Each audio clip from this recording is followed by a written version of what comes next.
शेतकरी बांधवांची कर्जमाफी, महिलांना वाढीव मानधन, अपंगांना वाढीव मानधन अशा एकूण 17 मागण्यांना घेऊन माजी आमदार बच्चू कडू यांचे राष्ट्रसंत तुकडोजी महाराजांच्या गुरुकुंज मोझरी येथे बेमुदत अन्नत्याग आंदोलन सुरू आहे। मागण्या मंजूर करा अन्यथा आंदोलन चिघळणार अशी चेतावणी देण्यात आली आहे। उपाशी पोटी आंदोलन करणाऱ्या या नेत्याचा उपोषणाचा 4था दिवस आज 11 जून रोजी अचलपूर उपविभागीय अधिकाऱ्यांना घेराव घालण्यात आला। निवेदन सोपण्यात आले। ठिय्या मांडून बसले कार्यकर्ता पदाधिकारी।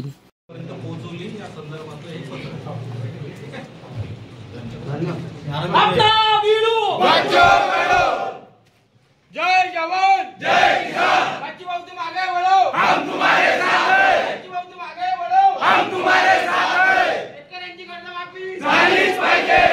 अपना भिडो बच्चू कडू, अपना भिडो बच्चू कडू। शेतकऱ्यांची कर्जमाफी झालीच पाहिजे। दिव्यांगांना 6000 मानधन मिळालंच पाहिजे। शेतकऱ्यांची कर्जमाफी झालीच पाहिजे।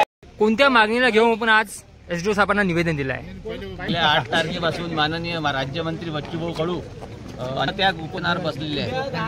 8 तारखेपासून त्यांच्या पोटामध्ये अन्नाचा कण सुद्धा नाही आहे। यामध्ये शेतकऱ्यांसाठी शेतकरी हा कोणत्याच पक्षाचा नसतो।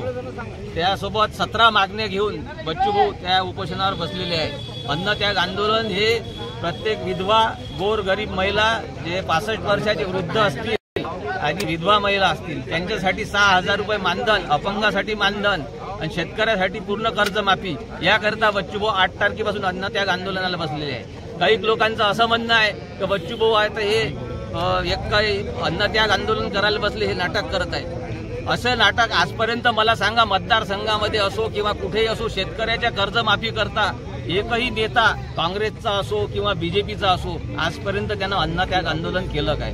त्या एक दिवस सुद्धा ते अन्नाशिवाय राहू शकत नाही। पण त्यांच्या मंत्री असताना त्यांनी दिल्लीला जाऊन शेतकऱ्यांसाठी वारी केलेली आहे की शेतकऱ्यांचे पूर्ण कर्जमाफी झाली पाहिजे। काँग्रेसचे काही लोक म्हणतात, मोठे मोठे लीडर, का त्यांचं नाटक आहे। अरे तुम्ही एक दिवस तर उपोषणाला बसून पहा। बच्चूभाऊ गेल्या 4 दिवस झाले, आजचा 4था दिवस आहे, त्यांच्या पोटामध्ये अन्नाचा कण नाही। आणि या लोकांना असे शेतकरी हा कोणत्या पक्षाचा नसतो, शेतकरी हा सर्व पक्षाचा असतो, त्याला जात धर्म नसते। सर्व शेतकऱ्यांसाठी हे आंदोलन आहे, कोणत्या एकट्या प्रहार पक्षाच्याच कार्यकर्त्यांसाठी किंवा शेतकऱ्यासाठी आंदोलन नसून सर्व शेतकऱ्यांसाठी आंदोलन आहे। एवढे बोलून झाले।